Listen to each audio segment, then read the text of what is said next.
नमस्कार, news capital express देख रहे हैं आप। मैं हूं आपके साथ गुंजन। राजेश व्यास जी की राह नहीं है आसान। युवा एवं सीनियर प्रत्याशियों ने बिगाड़ा खेल। कौन होगा जिला बार एसोसिएशन का अध्यक्ष, कहना होगा मुश्किल।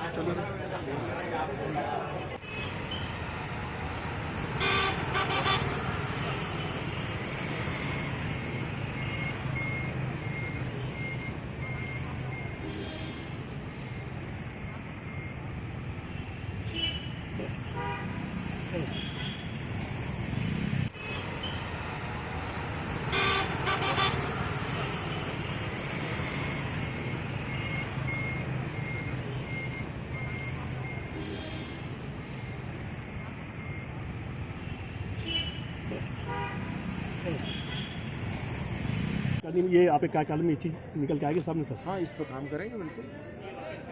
ये आपका दीपक खरे, एडवोकेट, अध्यक्ष पद का प्रत्याशी हूँ वर्तमान चुनाव में।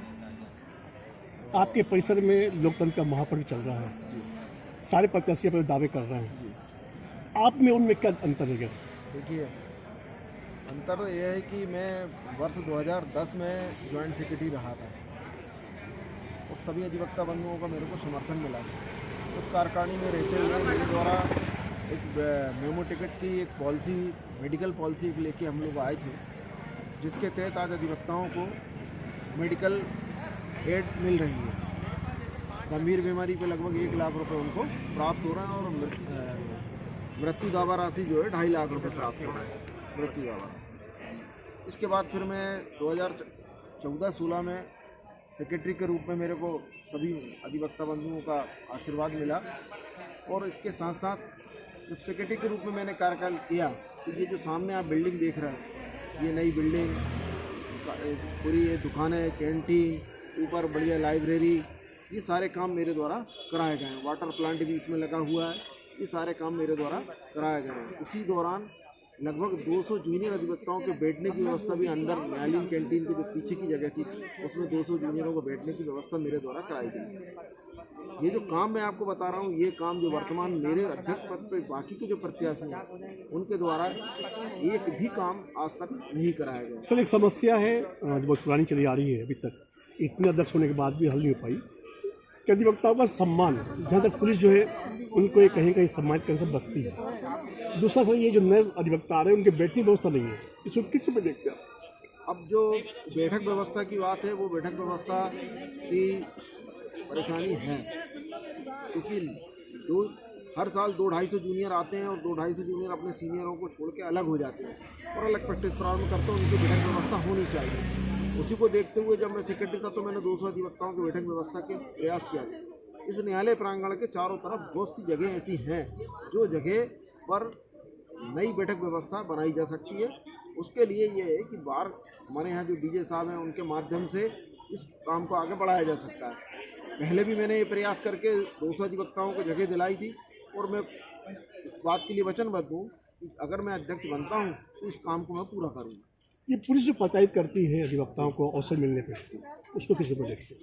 देखिए, पुलिस का जो है, पुलिस के द्वारा जब जब इस तरीके की घटनाएं हुई हैं उसका निभाषक संघ भोपाल ने जोरदार विरोध किया है और भविष्य में भी वो उस पर विरोध उसका रहेगा। चाहे उसके लिए अधिकारी से मिलना हो, चाहे उसके लिए मंत्री से मिलना हो, किसी भी स्तर पर जाना हो, उसके लिए पूरे तत्परता से काम करेंगे। ये राजधानी है, यहाँ पे जो अध्यक्ष चुना जाता है, शासन के हर स्तर उसकी पहचान होती है, एक पकड़ होती है कि क्या बेटा छोटी समस्याएं भी हल नहीं हो पाते? नहीं, देखिए, समस्याएं पहले हल हुई हैं। पहले शिवराज जी ने जो एक महापंचायत बुलाई थी उसमें बहुत सी चीज़ें 2.5 लाख रुपए स्टेट बार से भी मिल रहा है। जो ऐसी समस्याएं हुई हैं, पूरी समस्याएं तो समाधान नहीं हुआ है। उसके लिए प्रयास सतत रहेगा कि उस समस्याओं को समाधान करें। पार्किंग है, बीमा योजना है, इन सब के लिए इस बार अगर मुझे मौका मिलता है तो मैं अवश्य इसका प्रयास करूँगा। आपकी अच्छी पकड़ है, आपके काम की पहचान है, आप किसी पहचान के मोहताज नहीं है। आप जीत के आते हैं तो वो कौन सा काम होगा जो आपका मन मस्तिष्क चल रहा है मस्तिष्क में कि पहले कराना है? 3-4 काम है। सबसे पहले तो अधिवक्ता बीमा योजना है, उसके बाद इस पूरे प्रांगण की पार्किंग की व्यवस्था है, तीसरा अधिवक्ताओं के बैठक व्यवस्था है, चौथा बार और बेंच का संबंध है, तीसरा न्यायाधीशों की जो मनमानी होती है कई मामलों में हो जाता है ऐसा, वो उस पर भी रोक लगाना है। सर एक आखिरी सवाल आपसे ले लेते हैं। अभी कई दशकों से एक मांग चला रहा है कि हाई कोर्ट बेंच भोपाल ला जाए, ये एक सिर्फ लॉलीपॉप साबित होता है, इसको किसी में देखते हैं?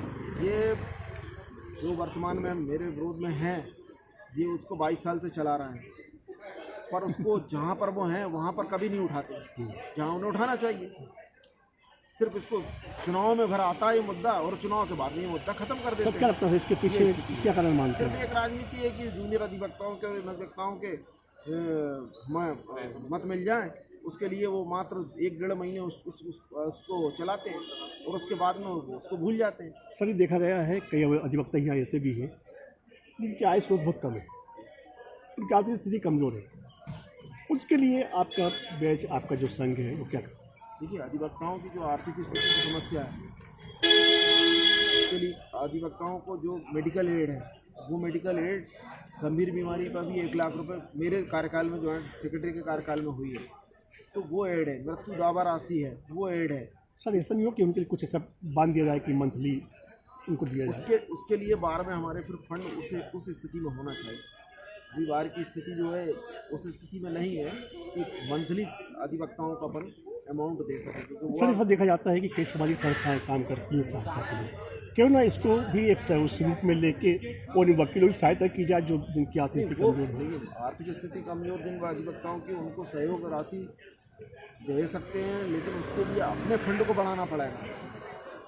तो वो अपने फंड को बढ़ाने के लिए जो प्रयास होंगे वो करेंगे। शासन से मांग की जाए कुछ फंडिंग, शासन से भी मांग की। आपका परिचय दीजिए।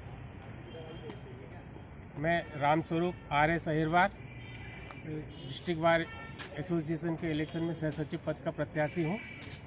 आपके सामने चुनाव में जो मुद्दे क्या मुद्दे हैं जो बहुत महत्वपूर्ण मुद्दे हैं और जिसके लिए आप संघर्ष रहेंगे? आप ये अधिवक्ता हित से जुड़े हुए जो भी समस्याएं हैं, हम उन सारी समस्याओं को हल करने के लिए तत्पर आगे हैं। और यहाँ पर देखने में आ रहा है कि अधिवक्ताओं के लिए बैठने के स्थान तक नहीं है। जो नए अधिवक्ता रजिस्टर्ड हो रहे हैं, हर साल काफ़ी ज़्यादा संख्या में रजिस्टर्ड हो रहे हैं, उनके बैठने की व्यवस्था क्योंकि सीमित है, तो हम पहली प्राथमिकता हमारी रहेगी कि हम उन अधिवक्ताओं के लिए बैठने की व्यवस्थाएँ मुहैया कराएँ।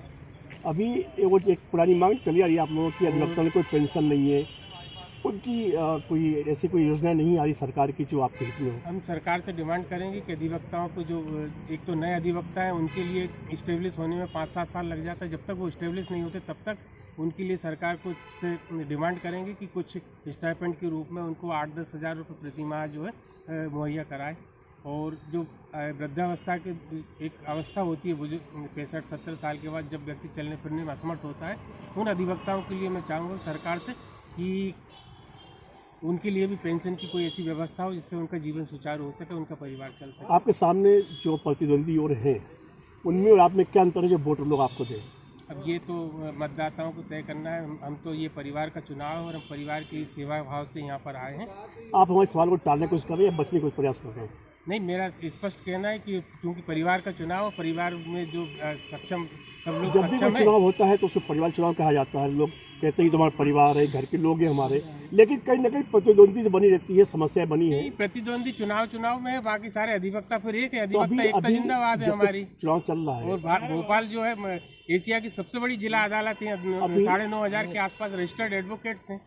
अभी जो चुनाव चल रहा है जी, उसमें प्रतिद्वंदी खड़े हैं, उसमें आपने क्या अंतर है? अब मैं अपने प्रतिद्वंदी के बारे में कुछ नहीं कहना चाहूँगा कि, लेकिन हम अपनी स्थिति को मजबूत किए हुए हैं और हमारा पक्ष बेहद मजबूत है और हम जीत कर आएंगे और सबकी सेवा जो निस्वार्थ भाव से ये कहा जा रहा है कि कहीं ना कहीं आप लोग जो है एक से एक साधने प्रयास कर रहे हैं, लेकिन जो समस्याएं हैं उनकी जो समस्याओं को हम निश्चित रूप से, हमने पहले भी कहा अभी भी कह रहे हैं कि हम समस्याओं को हमारे प्राथमिक तौर पे उस समस्याओं का हम निराकरण करेंगे, हल करेंगे। यहाँ पे देखा जाता है जो भी जिला बार में चुनाव जीत के आते हैं उसके बाद समय काटने बाद इस समस्या को छोड़ देते हैं अगली बार देखिए देखेंगे। नहीं, ये ऐसा है कि हर बार जो भी अध्यक्ष बनते हैं, पूरी बॉडी बनती है, वो अपने हिसाब से जितना अच्छा हो सकता है, बेहतर होता है, वो करने का कार्य करते हैं। और हमने अपना कुछ सोच रखा है, वो अब जब हम आएंगे तब हम उस काम को समस्या तो वही चली आ रही, मांगे समस्या है, वही लेकिन बनी हुई है, पूरा हम- पुरानी मांगे चली आ क्योंकि रही है। अब हमें मौका मिलेगा, हम उस काम को करने का पूरा प्रयास करेंगे और हम यहाँ पे उसको निश्चित तौर पर करेंगे। महिला अधिवक्ता भी बहुत ज़्यादा है, हाँ, उनके बारे में भी कोई प्लानिंग नहीं रहती आप लोगों की, ऐसा क्यों रहता है? नहीं, महिला अधिवक्ताओं के लिए यहाँ अभी कार्यकाल कोठारी साहब का, उनमें कुछ व्यवस्थाएं करी है। महिलाओं के लिए कक्ष वगैरह बनवाए हैं विशेष रूप से, ताकि उन्हें किसी तरह की असुविधा ना हो। बच्चों के खेलने के लिए एक रूम भी बनवाया जहाँ आपके जो मतदाता हैं उनको क्या अपील करना चाहेंगे मतदाताओं को? मैं मतदाता भाइयों से सभी से कहना चाहता हूँ कि ये हमारे परिवार का चुनाव है और आप अपने एक बेहतर उम्मीदवार के रूप में, जो आपको ऐसा लगता है कि परिवार की जिम्मेदारियां ज़्यादा बेहतर तरीके से निभा सकता है, आप मुझे चुनकर लाएं। उस कार्य को मैं अच्छे से करने का प्रयास करूंगा। और अब परिचय दीजिए सर। मैं एडवोकेट श्रीनाथ पाठक, भोपाल अधिवक्ता संघ के जो आगामी चुनाव हैं उनमें अध्यक्ष पद का दावेदार हूँ। सर अभी जो चुनाव होने वाला है उसमें जो मूलभूत समस्या क्या है जिसको लेकर आप दावेदारी कर रहे हैं सर? सबसे ज़्यादा हमारे जो मूलभूत जो आज की तारीख में असुविधाएं हैं, उसमें एक तो क्या है कि प्रशासन के द्वारा और पुलिस एडमिनिस्ट्रेशन के द्वारा जो अधिवक्ताओं को एक सम्मान और जो उनको जो सुरक्षा प्रदान की जानी चाहिए थी, वो उसका बहुत ज़्यादा अभाव दिखाई दिया है। और मेरा प्रयास ये रहेगा कि प्रशासन और पुलिस विभाग के द्वारा इस प्रकार की व्यवस्था कायम की जाए कि जिससे कि किसी भी अधिवक्ता को इस प्रकार से प्रताड़ित होने का मौका न मिल पाए। ऐसा देखा जाता है कि कई बार ऐसा सामने आया है कि पुलिस प्रशासन जो है वकीलों को कोई सम्मान नहीं देते, बल्कि उन्हें खिलाफ कार्य करने में अग्रेसर दिखाते हैं अपने आप को। उसको किस में लेते हैं आप? नहीं, वो उसमें असल में एक्चुअली बात यह है कि पुलिस प्रशासन के मन में जो है वकीलों के प्रति एक दुर्भावना शुरू से ही रहती है, क्योंकि कोर्ट में जो प्रक्रिया होती है उसमें जो वो अपने द्वारा जो यहाँ पे मुकदमा पेश करते हैं और उसमें वकीलों के द्वारा जिस प्रकार से उनको क्रॉस किया जाता है, तो कभी कभी उनके मन में ऐसी भावनाएं आती हैं कि वकील समुदाय जो है वो उनके द्वारा जो यहाँ पे जो केस पेश किया जाता है उसमें उनका साथ नहीं देते हैं। जबकि स्थिति ये है कि हमारा तो काम जो एक प्रताड़ित वर्ग है समाज का, उसको संरक्षण देने का है। अब पुलिस विभाग अगर उसको हमें अपना विरोधी समझता है तो ये उनकी समस्या है, हम लोग के लिए। सर ये आपके यहाँ जो लोकतंत्र का महापर्व हो रहा है इस परिसर के अंदर, आपके कई प्रतिद्वंदी मैदान में, उनमें और आप में क्या अंतर है जो मतदाता आपको चयनित करे, वोट आपको दे सके? सबसे बड़ा अंतर ये है कि पिछले विगत 30 वर्षों से जो हमारे यहाँ चुनाव हो रहे हैं उसमें हमेशा पद का चुनाव हुआ है और पद के बदले में दूसरा पद आया है। लेकिन हमारे यहाँ पे मेरा जो मुख्य मुद्दा ये है कि केवल पद परिवर्तित करने से आम अधिवक्ता का हित नहीं होगा, जबकि जब तक व्यवस्था में कुछ परिवर्तन नहीं होगा तब तक आम अधिवक्ताओं के पक्ष में कोई बात होने नहीं वाली। तो मेरा सबसे पहला काम ये रहेगा कि मैं भोपाल बार में जो पूर्व से निर्धारित व्यवस्था है उसमें परिवर्तन करने का प्रयास करूँगा।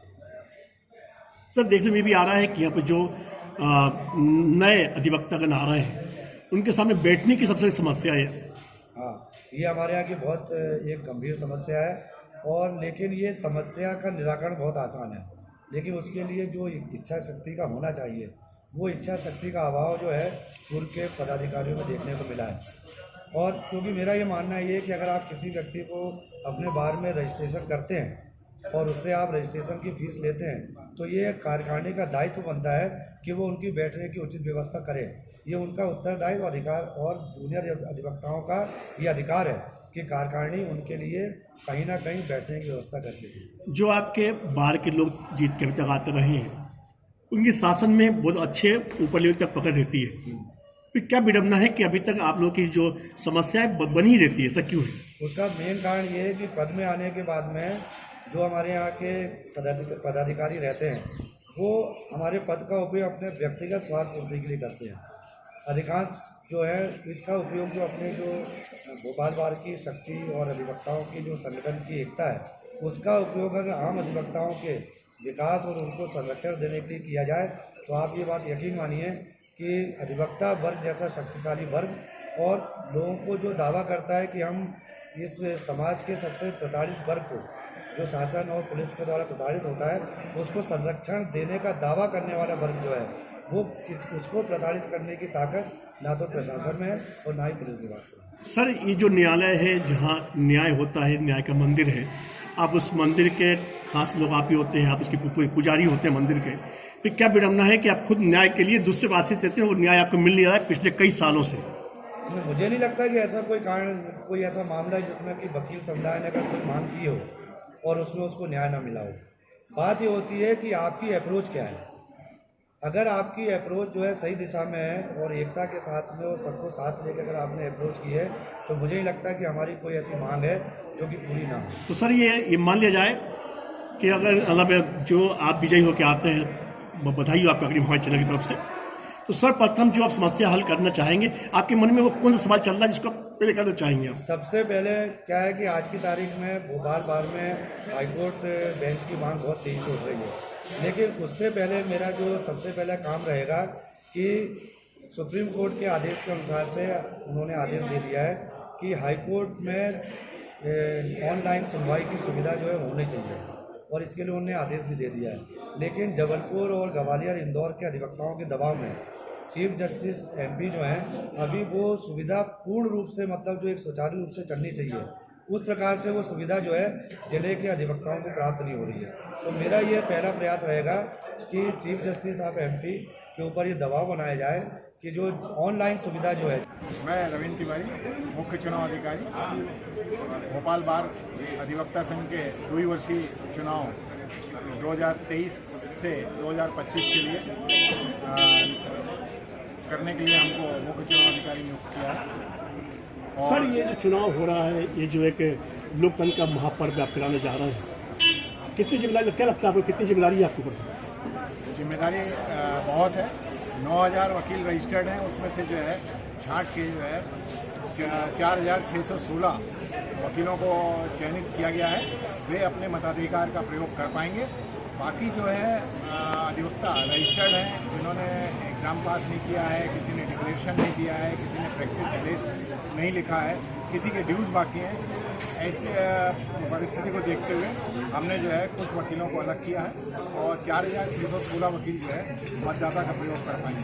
सर, के चुनाव में एक जो कहा जाता है कि साफ सुथरा चुनाव, बिल्कुल निष्पक्ष चुनाव और बिल्कुल चुनाव कराना कितनी बड़ी जिम्मेदारी कैसा मानते हैं? ये टास्क बहुत जो है डिफ़िकल्ट है, लेकिन हमारी जो टीम है बहुत अच्छी है, अनुभवी है और हम ये विश्वास दिलाते हैं कि हम निष्पक्ष जो है और पूर्ण पारदर्शिता के साथ जो है चुनाव संपन्न कराएंगे।